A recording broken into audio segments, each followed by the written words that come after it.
एक बोट पर मौजूद इन सारे लोगों का वेकेशन इतना ज्यादा डरावना हो जाता है कि वो समुद्र के एक ऐसी जगह पर पहुंच गए थे जहां पर आज तक बहुत ही अनजान चीजें देखी गई हैं। कहा जाता है कि उस जगह से अगर ऊपर से प्लेन भी गुजरती है तो वो भी गायब हो जाती। तो इस एडवेंचरस कहानी की शुरुआत होती है यूएस में स्थित एक बंदरगाह को दिखाते हुए, जहाँ पर जॉन नाम का एक आदमी जिसके पास एक अच्छी बोट थी, वो अपनी बहन मैग के साथ समुद्र में घूमने जा रहा होता है। जॉन और मैग ने मिलकर सारी तैयारियां कर ली थी, लेकिन तभी अचानक उस जगह पर ब्रैड नाम का एक आदमी आ गया। ब्रैड तो जॉन से रिक्वेस्ट करने लगा कि उसे भी अपने साथ लेकर चले। वो कभी भी बोट पर बैठा नहीं है और इस तरीके की प्राइवेट बोट का एक्सपीरियंस उसे करना है। जॉन तो सबसे पहले मना कर दे रहा था, लेकिन फिर बाद में मैग अपने भाई को समझाती है। तब जाकर जॉन ने ब्रैड को ये परमिशन दी और वो उसके साथ ज्वाइन हो गया। वो बिना देरी किए बोट पर बैठकर निकल पड़ते हैं अपने सफर के लिए। थोड़ी देर के अंदर पता चला कि उस बोट में 2 और मेंबर हैं, जिनमें से एक का नाम मार्क तो दूसरे का नाम लीना था। अब जब वो सब बैठकर बातचीत कर रहे थे तो मार्क ने जॉन से कहा कि हमें अपनी डायरेक्शन थोड़ी सी बदलनी होगी। हम एक ऐसे बंदरगाह की तरफ जा रहे हैं जहाँ पर उसकी गर्लफ्रेंड वेट कर रही है। वो उसे पिक करेंगे और फिर अपने डेस्टिनेशन तक पहुँचेंगे। जॉन ने जब उस डायरेक्शन के बारे में सुना तो वो तुरंत ही चौंक गया।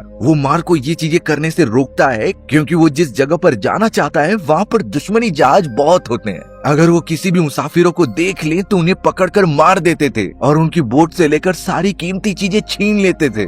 इसलिए जॉन ने साफ कह दिया कि हम उस जगह पर बिल्कुल नहीं जाएंगे। मार्क बेचारा इस बात से उदास हो चुका था कि वो अपनी गर्लफ्रेंड से नहीं मिल पाएगा और ऑब्वियसली अब उसे जॉन की अकॉर्डिंग ही आगे बढ़ना होगा। हमें अब उस बंदरगाह के पास में मौजूद यूएसए का एक कोस्ट गार्ड ऑफिस दिखाया जाता है। वहाँ जितने भी एम्प्लॉयज थे सभी वेदर रिपोर्ट अच्छी तरीके से देख रहे होते हैं। अचानक उन्हें उसके अंदर कुछ डिस्टरबेंस दिखाई दी, यानी कि वेदर बहुत ही ज्यादा बदलता जा रहा है और समुद्र की तरफ आने वाली हवाएं बहुत ही बड़ी मात्रा में है। ये सिचुएशन थोड़ी क्रिटिकल लग रही होती है क्योंकि ऐसे खतरनाक डेटा उन एम्प्लॉयज को कभी नहीं मिले होते। वो सब तो अपनी थोड़ी इन्वेस्टिगेशन में लग गए। वहीं हमें अब ब्रैड को दिखाया गया जो बोट के एकदम टॉप पर आकर देखने लगता है, लेकिन वो नोटिस कर रहा था कि हवाओं की इंटेंसिटी और तेज हो गई है। लहरें जिस तरीके से बढ़ रही थीं और बोट से टकराकर उसे झटका दे रही थी, ये सब ब्रैड को कुछ अलग लग रहा था। लेकिन वो यही समझता है कि जॉन जैसा एक्सपीरियंस आदमी उसके साथ है, इसलिए उसे डरने की कोई भी जरूरत नहीं। लेकिन धीरे धीरे जॉन को भी अंदाजा होने लगा क्योंकि अब उनकी बोट हद से ज्यादा हिल रही थी।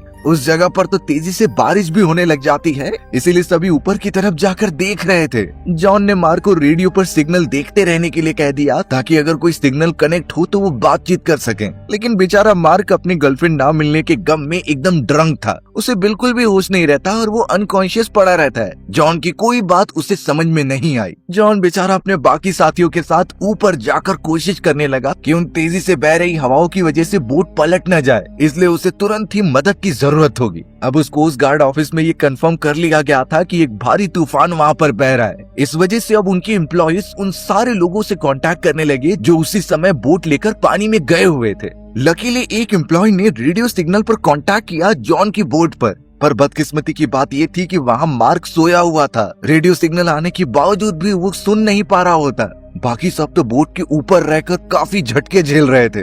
जॉन इतना तो समझ गया था कि अब उनकी कंडीशन काफी ब्रूटल होने वाली है, क्योंकि ऐसा ही तूफान उसने कई साल पहले देखा था और उसकी बोट भी उसमें डिस्ट्रॉय हो चुकी थी। झटके इतने बढ़ चुके होते हैं कि नीचे जितने भी सामान थे सब यहाँ वहाँ गिरने लगे। मार्क भी नीचे गिरता है और उसे होश आ गया। उसी वक्त उसने रेडियो पर दिए जाने वाले सारे सिग्नल सुन लिए और जॉन और बाकियों को ये सारी चीजें बताने लगा। अगर वो थोड़ा पहले जग जाता तो वो अपनी बोट मोड़कर जा सकते थे।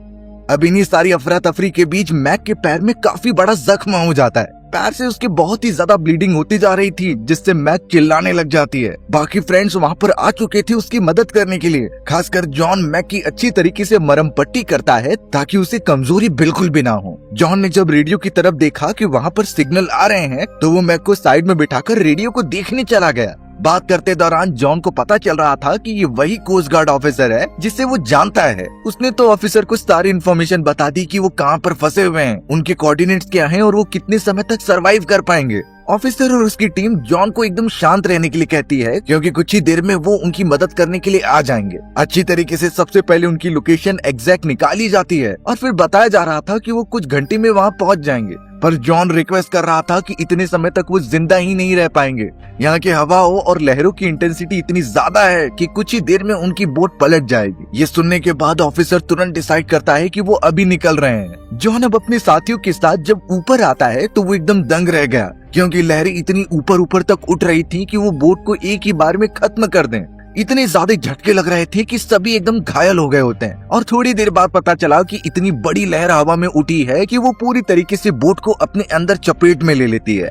बहुत ही तेजी से झटके लगने के कारण बोट उनकी पूरी तरीके से पलट गई थी। जॉन, मैक, ब्रैट और सभी लोग पानी के अंदर डूब रहे होते हैं। तूफान तो बढ़ता ही चला जा रहा था, लेकिन अब उन्हें कंफर्म नहीं है कि वो बच पाएंगे भी कि नहीं। थोड़ी देर तक आसपास तैरते रहने के बाद उन्हें एक लाइफ बोट दिखाई देती है। ये लाइफ बोट उनकी बोट में से ही निकली थी। तो अब जॉन सभी को इशारा करने लगा कि हमें उस लाइफ बोट की तरफ बढ़ना है। जैसे तैसे सभी बोट के साइड में पड़ी हुई रस्सियों को पकड़कर तैरने लग जाते हैं। यानी अब से वो एक खतरनाक सिचुएशन में फंस चुके हैं। वो कोस्ट गार्ड ऑफिसर जिन्होंने अपने एम्प्लॉइज को हेलीकॉप्टर लेकर भेज दिया था, वो भी उन्हें नहीं ढूंढ पाते, क्योंकि एक्चुअल में बोट तो डूब चुकी है और इतने भारी भरकम तूफान के बीच उन लोगों को ढूंढ पाना मुश्किल हो रहा था। इसलिए कुछ देर तक रेस्क्यू हेलीकॉप्टर वहाँ पर हवर करते रहते हैं और फिर बाद में यही सोचकर चले जाते हैं कि वो सब मर गए होंगे, बल्कि एक्चुअल में वो सब जैसे तैसे सरवाइव कर रहे थे बोट के ऊपर। पूरी रात ऐसे ही बीत गई और सुबह के समय में जब तूफान शांत हुआ तो वो लाइफ बोट को पकड़कर तैर ही रहे थे। उस जगह पर पता चला कि मैक के पैर में जो चोट लगी थी उससे खून निकल रहा है, और इस तरीके से खारे पानी में खून निकलना कितना खतरनाक हो सकता है सभी को अंदाजा है। ब्रैट और मार्क कह रहे थे कि हमें मैक को ऊपर भेज देना चाहिए बोट के, एटलीस्ट उसके जख्म बहुत ज्यादा दर्द नहीं होंगे। लेकिन जॉन कहने लगा कि ये खतरनाक हो सकता है,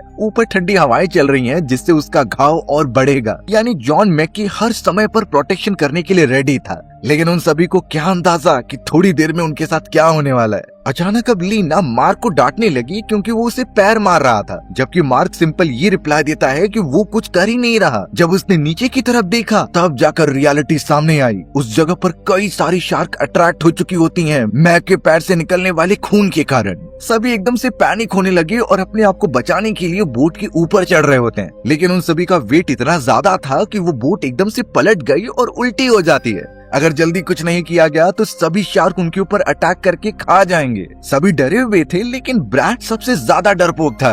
वो तो बोट को सीधा किए बिना उसके ऊपर उल्टा चढ़ जाता है और बाकियों को भी उस पर आने के लिए कहता है। लेकिन ये बात ऑब्वियस थी कि बोट वैसे ही डूब जाएगी, इसलिए बाकी सब मिलकर बोट को सीधा करते हैं और उसके ऊपर चढ़ने लगते हैं। पता चला कि मार्क एक आखिरी बचा हुआ है जिसे बाकी सब जल्द से जल्द पकड़कर खींच लेते हैं। यानी अभी फिलहाल के लिए वो सभी लोग एक छोटी सी बोट पर मौजूद हैं और उनके ठीक नीचे पूरा शार्क का झुंड वेट कर रहा है उन्हें खाने का। यानी उनका परफेक्ट वेकेशन एक खतरनाक नाइटमेयर में बदल चुका है। अचानक अब कई सारी शार्क उनकी बोट से टकराने लगी, जैसे वो उन्हें नीचे गिराना चाहती हैं। सभी वहाँ पर बोट का बैलेंस बनाने में बिजी थे और पता चला कि इतना ज्यादा झटके लगने के कारण जॉन पानी में गिर चुका है। मैग और बाकी सब काफी घबराकर जॉन को ऊपर खींचने में कामयाब तो हो जाते हैं, पर तभी जॉन ने कहा कि शायद शार्क हमारे चिल्लाने की वजह से यहाँ अट्रैक्ट हो रही हैं। वो सबसे पहले सभी को शांत कराता है और इसका रिजल्ट उन्हें साफ दिखाई दिया। वो सभी शार्क उन पर अटैक नहीं करती और थोड़ा दूर चली जाती हैं। लेकिन प्रॉब्लम ये थी कि कब तक वो इस जगह पर फंसे रहेंगे। ना तो उन्होंने कुछ खाया पिया है और ना ही कोई मदद के आसार उन्हें दिखाई दे रहे हैं। वहाँ दूसरी तरफ कोस्ट गार्ड अपनी रेस्क्यू टीम चारों तरफ लेकर घूम रहे थे।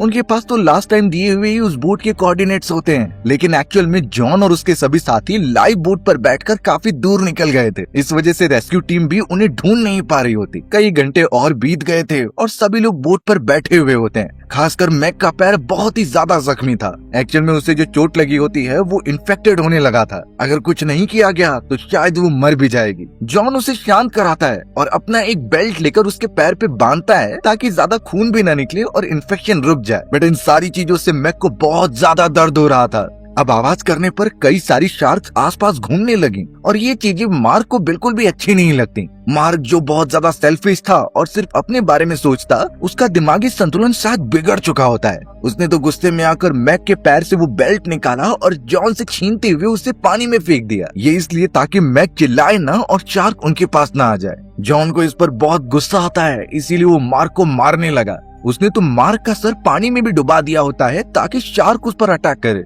एक शार्क तो उसकी तरफ बढ़ने भी लगी, लेकिन जॉन ने तुरंत ही उसका सर निकाल लिया था। यानी वो सिर्फ उसे उसकी गलती का एहसास दिला रहा होता है। जॉन के साथ साथ सभी यही सोच रहे होते हैं कि ये शायद उनका अंत है। उनके पास तो रेडियो भी नहीं थी ताकि वो कांटेक्ट कर सके रेस्क्यू टीम से, और यहाँ नीचे की तरफ शार्क का झुंड उन्हें खाने का वेट कर रहा है। पूरा एक दिन वहाँ पर बीत चुका था और काफी रात हो चुकी होती है। सभी बोट पर सोकर आराम कर रहे थे, लेकिन जॉन को नींद ही नहीं आती। ऐसा लग रहा था कि वो बहुत ज्यादा सोच में पड़ गया है और इतना डेस्परेट हो चुका है कि यहाँ से कैसे भी बाहर निकलना है उसे। कुछ घंटे और बीत गए और जब सुबह हो गई तो जॉन की नजर एक आइलैंड पर जाती है। वो इतना ज्यादा खुश हो गया कि तुरंत ही पानी में कूदता है, अपने साथियों को बताए बिना।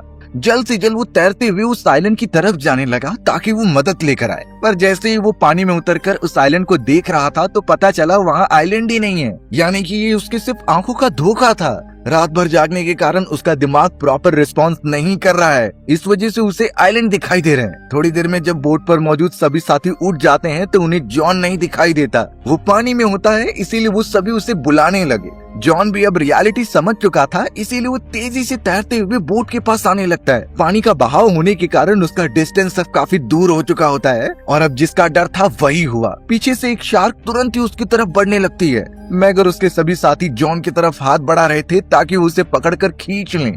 एक समय पर लगा कि शार्क ने जॉन को पकड़ लिया है, लेकिन बाकी साथी उसका हाथ पकड़कर जब खींच रहे थे तो लगा कि वो बच जाएगा। पर शायद जॉन की नसीब अच्छी नहीं थी, उसे तुरंत ही दूसरी शार्क ने पकड़ लिया और पानी में खींच लिया। बाकी सब चिल्लाते रह गए, लेकिन पानी अब सिर्फ और सिर्फ लाल बन चुका था। यानी बेचारा जॉन इतनी बुरी तरीके से मारा गया कि कोई उसे बचा ही नहीं पाया। बाकी मेंबर्स इसलिए भी ज्यादा उदास थे क्योंकि यहाँ सिर्फ जॉन ही था जिसे इस अनजान समुद्र में सरवाइव करने की टेक्निक्स पता थी, और अब वो सारे अनाड़ी इस कंडीशन में कैसे सरवाइव करेंगे उन्हें नहीं समझता। सब कुछ एकदम खत्म होता सा दिखाई दे रहा था इस भरे समुद्र में।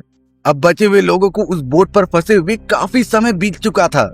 उनकी बॉडी पूरी तरीके से डिहाइड्रेटेड होने लगती है और अगर खारा पानी इस समुद्र का वो पीने लगे तो और भी ज्यादा वो बीमार पड़ जाएंगे। सबसे शॉकिंग बात तो ये हो गई कि मार्क का दिमागी संतुलन बिगड़ चुका था। वो इतना ज्यादा पैनिक करने लगता है कि बोट पर कूदने लगा। ब्रैड भी उसे आकर समझाता है और मार्क को पकड़ लेता है। ऐसा लग रहा था कि वो पूरी बोट को ही पलट देगा और सभी की जान ले लेगा। सभी के दिमाग में कई बुरी बातें घूम रही थी कि उनका अंत शायद होने वाला है। ये ऑब्वियस बात भी थी क्योंकि कोई भी रेस्क्यू टीम दिख नहीं रही होती जो उनकी मदद करे। कई देर तक ब्रैड ने जब मार्क को समझाया तब जाकर वो शांत होता है। पर अगर कभी ऐसी कंडीशन में हम फंस जाएं जहां पर खाने पीने की चीजें ही नहीं है, समय के साथ साथ बॉडी इतनी कमजोर होती चली जा रही है कि कोई सह नहीं पाएगा, तो इन सारी चीजों में सबसे अहम बात होती है कि हमारी बॉडी डिहाइड्रेटेड ना हो। डिहाइड्रेशन से बचने के लिए हमें खारा पानी नहीं बल्कि नॉर्मल पानी चाहिए जिससे शरीर और ताकतवर बने। अब एक टेक्निक आती है जिसमें हम खारे पानी या फिर किसी भी तरीके के गंदे पानी को नॉर्मल पानी में कन्वर्ट कर सकते हैं, वो भी सूर्य की किरणों की मदद से। ये टेक्निक काफी हाई टेम्परेचर वाले रेगिस्तान में भी काम आती है। इसमें हमें एक छोटे कंटेनर के अंदर खारा पानी लेना है और उसके ऊपर एक प्लास्टिक डाल देनी। सूर्य की किरणें जब उस पानी के ऊपर पड़ेंगी तो उसी पानी का वाष्पीकरण होने लगेगा और ये भाप बनकर जब प्लास्टिक के ऊपर आएगा तो वो पानी एकदम प्योर होगा। हमें उसी पानी को इकट्ठा करना है और उसे पीकर बॉडी को हाइड्रेटेड रखना है। तो मैं अगर इनकी जगह पर होता तो मछलियां पकड़ने के बजाय उस शार्क को ही मार देता। अगर ध्यान लगाया जाए तो शार्क को मारना उतना भी ज्यादा खतरनाक नहीं है। हमें सबसे पहले अपना थोड़ा सा ब्लड गिराकर उस शार्क को अट्रैक्ट करना है और फिर उसके सबसे नाजुक हिस्से यानी उसके आंख और गलफड़ों के ऊपर वार करना है। अगर आपका एक वार भी सटीक लग गया तो वो शार्क वहीं मर जाएगी। फिर हम सब उसकी बॉडी को अच्छे से खाकर अपना पालन पोषण कर सकते हैं कुछ समय के लिए। पर ये देखकर लगता नहीं कि बचे हुए लोगों के अंदर इतनी हिम्मत है कि वो ये स्टेप ले सकें। खास करके यहाँ मार्क को उन्हें संभालना पड़ रहा था क्योंकि वो तो शार्क को देखकर और चिल्लाने लगा। यहाँ मैक की हालत और ज्यादा खराब होती चली जा रही थी क्योंकि उसके पैर में लगी हुई चोट का इन्फेक्शन बढ़ रहा होता है। उसकी पूरी बॉडी एकदम से गर्म हो चुकी थी, लेकिन इसका कुछ सॉल्यूशन यहाँ नहीं मिलने वाला। फिलहाल के लिए सबसे बेकार हालत तो मार्क की ही थी क्योंकि वो आउट ऑफ कंट्रोल हो चुका था। ब्रैट ही है जो उसे संभाल कर साइड में रखता ताकि वो कोई पैनिक सिचुएशन ना क्रिएट कर दे। मार्क अब एक समय पर शांति से बोट पर लेटा हुआ होता है और उसका हाथ पानी की तरफ जा रहा था। सब कुछ एकदम शांत था, लेकिन एक शार्क ने उसके ऊपर हमला कर दिया। उसे झटका लगा और मार्क पानी में जाकर गिर जाता है। बाकी सब मार्क को वापस से ऊपर खींचने की कोशिश कर रहे थे, लेकिन वो इतना ज्यादा डर गया कि एक शार्क आकर उस पर अटैक करती है और उसे पानी के अंदर लेके जाकर मार देती है। यानी उसका भी हाल वैसा ही हुआ जैसा जॉन के साथ हुआ था। बोट के ऊपर अब सिर्फ 3 लोग बचे हुए होते हैं, ब्रैड, मैग और लीना। कुछ घंटे इस तरीके से बीत कर जब अंधेरा हो जाता है तो मैग लीना से इमोशनल होकर ये बातें बता रही थी कि वो जॉन से प्यार करती थी और कुछ समय में वो शादी करके अपनी फैमिली बनाने वाले थे, लेकिन अब लगता है कि ये कुछ भी पॉसिबल नहीं है। लीना मैग को अच्छी तरीके से सांत्वना देती है और कहती है कि सब ठीक हो जाएगा। देखते ही देखते जब सुबह का समय आ गया तो ब्रैट और लीना एकदम उदास थे, क्योंकि उन्हें पता चला कि मैग बेचारी अपना दम तोड़ चुकी है। उसकी पूरी बॉडी में इन्फेक्शन फैल चुका था और बॉडी का कलर भी एकदम चेंज हो गया होता है। किसी भी तरीके की मेडिकेशन ना मिलने के कारण उसकी मृत्यु हो चुकी होती है। ब्रैट और लीना कोई और रास्ता ना होने के कारण मैग को पानी के अंदर फेंक देते हैं। फेंकने से पहले ब्रैट ने तो कुछ मंत्र भी पढ़े जिससे उसकी आत्मा को शांति मिले, और जैसे ही मैग की बॉडी पानी में जाती है तो कई शार्क वहाँ पर मंडराने लगी, यानी वो किसी को भी नहीं छोड़ने वाले अपना शिकार बनाने के लिए। बेचारे ब्रैट और लीना इतनी बड़े विशालकाय समुद्र में अकेले फंसे हुए हैं। हमें तो कोस्ट गार्ड ऑफिसर्स को भी दिखाया गया जिन्होंने अपनी छानबीन जारी रखी थी, लेकिन बताए गए कोऑर्डिनेट्स पर कई सारी रेस्क्यू टीम उन्होंने भेजकर चेक कर ली होती है और उन्हें कुछ भी मिल नहीं रहा था। इनफैक्ट जॉन की जो एक्चुअल बोट होती है वो भी पानी में डूब चुकी थी, तो इसीलिए अब ऑफिसर्स ने यही सोच लिया कि शायद वो सब मर गए होंगे। इसीलिए उनके फैमिली मेंबर्स को इन्फॉर्म कर दिया जाए इस बारे में। सभी बहुत ही ज्यादा डिसअपॉइंटेड थे और उनकी फैमिलीज को एक एक करके वो बताने लगे, बट ऑफिसर्स को ये अंदाजा नहीं था कि 2 मेंबर्स अभी भी बोट में उस समुद्र के अंदर मौजूद हैं। हमें अब लीना और ब्रैड को ही दिखाया गया जो एकदम मायूस होकर बोट पर पड़े हुए होते हैं। दोनों के चेहरे से साफ दिखाई दे रहा था कि उनकी जान एकदम निकलने ही वाली है और अगर थोड़े समय में उन्हें खाना पानी नहीं मिला तो वो वैसे ही सूख जाएंगे। लीना जब आसपास देख रही थी तो वो ब्रैड को बताने लगी कि हमें बोट टेढ़ा करना होगा, क्योंकि बोट के अंदर कई सारा ब्लड जमा हो चुका है और इसी ब्लड को स्मेल करते हुए वो सारी शार्क्स यहाँ पर घूम रही हैं। अगर जैसे तैसे वो बोट को उल्टा कर दे और सारा खून पानी में बहा दे तो शायद हो सकता है कि वो बोट पर सुरक्षित रहे। लीना ने अपना प्लान तो बता दिया था, पर ब्रैड यहाँ बिल्कुल भी होश में नहीं होता है। उसके अंदर इतनी हिम्मत ही नहीं थी कि वो खड़े होकर इसमें उसका साथ दे, इसलिए ब्रैड ने इन सारी चीजों के लिए मना कर दिया। पर लीना उसे फिर से समझाती है कि अगर हम ऐसा नहीं करेंगे तो मारे जाएंगे। अगर तुम्हें मरना है तो डायरेक्टली कूद जाओ और शार्क तुम्हें खा लेगी। कई बातें करने के बाद आखिरकार ब्रैड तैयार हो गया। दोनों एक साथ प्रेशर लगाते हैं और उस बोट को उल्टा करके तैरने लग जाते हैं। जो भी खून के धब्बे थे वो पानी के अंदर फैलने लगे और अब उन्हें उस बोट को वापस सीधा करना होगा। ब्रैड और लीना एक दूसरे की तरफ देख रहे थे और ट्राई करते हैं कि वो सीधा हो जाए। हालांकि अब यहाँ खून की स्मेल से और भी शार्क्स उनकी तरफ अट्रैक्ट हो रही हैं, यानी उन्हें अब जो भी करना होगा बहुत जल्द करना होगा। बोट के सीधा होने पर सबसे पहले लीना चढ़ जाती है और फिर बाद में वो ब्रैड की मदद करती है, बट ब्रैड इतना कमजोर हो चुका था कि वो पानी में तैरने लगा। लीना को तो सच में लगा कि शायद ब्रैड भी नहीं बचेगा और इस पूरे समुद्र में वो अकेली रह जाएगी। लेकिन जैसे ही ब्रैड ने एक शार्क को देखा अपनी तरफ आते हुए तो उसके अंदर का एक्चुअल मर्द जाग गया और तैरते हुए तुरंत ही वो बोट के पास पहुंचा। यानी एक्चुअल खतरा देखकर उसे अपनी ताकत का अंदाजा हो ही गया था। लीना ब्रैड की मदद करती है और जैसे तैसे उसे बोट पर ले लेती है। बोट पर लगा हुआ पूरा खून साफ हो चुका था पानी के द्वारा और वो दोनों फिलहाल यही होप कर रहे थे कि वो शार्क यहाँ ना आए। एक हैरान कर देने वाली बात पता चली कि उन्हें यहाँ पर 100 आवर से भी ज्यादा हो चुके हैं। इतना ज्यादा टाइम वो भी खाए पिए बिना रह पाना बहुत मुश्किल होता है। उनके तो आधे से भी ज्यादा साथी मारे गए और अब बारिश शायद उनकी होती है। ब्रैड और लीना तो एक दूसरे को पकड़कर वहीं पर लेट गए होते हैं, जैसे इसके आगे कुछ बचा ही नहीं। ये देखकर साफ पता चल रहा था कि 2 ही लोग फंसे हुए हैं समुद्र के बीचों बीच। कोस्ट गार्ड ऑफिसर भी हार मान चुके थे कि वो अब बिल्कुल ढूंढ नहीं सकते। ब्रैड और लीना ने पूरी रात इसी तरीके से गुजार ली विदाउट खाने पीने के। अब एक भी दिन उन्हें अगर वेट कराया गया तो उनकी जान वैसे ही निकलने वाली है। सुबह होते ही ब्रैड जब नजर घुमा रहा था चारों तरफ, तभी अचानक उसे एक बड़ी चीज दिखाई दी। ये कोई शार्क या फिर बड़ा जलजीवी जानवर नहीं था, बल्कि ये तो एक कार्गो शिप थी जो वहाँ से गुजर रही होती है। इससे अच्छा नजारा तो ब्रैड ने अपनी जिंदगी में कभी नहीं देखा होगा। तुरंत ही उसने लीना को उठाया और दोनों ही एक साथ कार्गो शिप की तरफ देखकर चिल्लाने लगे। वो लगातार उन्हें इशारा करते रहते हैं और काफी तेज आवाज लगाते हैं, लेकिन कार्गो शिप का साइज काफी बड़ा था और वो इतने छोटे होते हैं तो फिर उन्हें आवाज कैसे सुनाई देगी। पर कहते हैं कि आपके नसीब में जो लिखा है वो तो होकर ही रहेगा। सबसे अच्छी बात हुई कि कार्गो शिप के कैप्टन को इस बारे में पता था कि कुछ लोग उसी जगह पर गुम हो गए हैं। इस वजह से वो बाइनोकुलर से जब देखता है तो उसे लिटरली ब्रैड और नीला दिखाई दे जाते हैं। तुरंत ही उसने अपनी टीम को इस बारे में इन्फॉर्म कर दिया और दोनों को रेस्क्यू करने के लिए भेज दिया जाता है। ब्रैड और लीना भी इस बात से खुश हो गए थे और जैसे तैसे बोट पास में कार्गो शिप के लेके जाने लगते हैं। कैप्टन के सभी साथी उनकी तरफ एक रस्सी फेंक रहे थे जिसे पकड़कर वो सब ऊपर आ जाएं। अब पहले तो ब्रैट और लीना एक साथ थे, वो एक दूसरे की मदद करते हुए आगे बढ़ते रहते हैं। ब्रैट एकदम तंदुरुस्त होता है, इसीलिए वो थोड़ा आगे निकल गया था। वहीं लीना, जिसके बॉडी पर मल्टीपल चोटें लगी होती हैं, वो काफी कमजोर थी और वो प्रॉपर तैर भी नहीं पा रही होती। मार्क ने तो जैसे तैसे वो रस्सी पकड़ ली होती है और अब सिर्फ बारी थी लीना की, लेकिन लीना अचानक दिखाई नहीं दे रही होती और जैसे लग रहा था कि वो डूब रही है। मार्क जब उसकी मदद करने के लिए आगे जा रहा था तो पता चला उस जगह पर शार्क आ चुकी है। वो शार्क सीधा बढ़ते चली जा रही थी लीना की तरफ। ऐसा लग रहा था कि वो लीना पर अटैक करके उसे मार देगी, लेकिन उस समय पर कैप्टन ने अपने पायलट से कहकर बोट के हॉर्न को बजा दिया। वो बोट का हॉर्न इतना तेज होता है कि काफी बड़े पैमाने पर साउंड क्रिएट हुई। इस आवाज को सुनकर वो शार्क पता चला कि वहाँ से भाग जाती है। यानी आखिरकार मार्क और लीना सही सलामत उस कार्गो शिप पर पहुंच गए थे। उन्हें रेस्क्यू कर लिया गया। बाकी मेंबर्स उन्हें रेस्क्यू करके घर छोड़ आते हैं। पता चला कि उन्हें कई दिनों तक हॉस्पिटलाइज ही किया गया क्योंकि उनकी बॉडी की कंडीशन काफी बिगड़ चुकी थी। और अब अंत में जाकर हमें एक सच्चाई पता चलती है कि ये जितनी भी चीजें हुई ये सब सच्ची घटना पर आधारित हैं।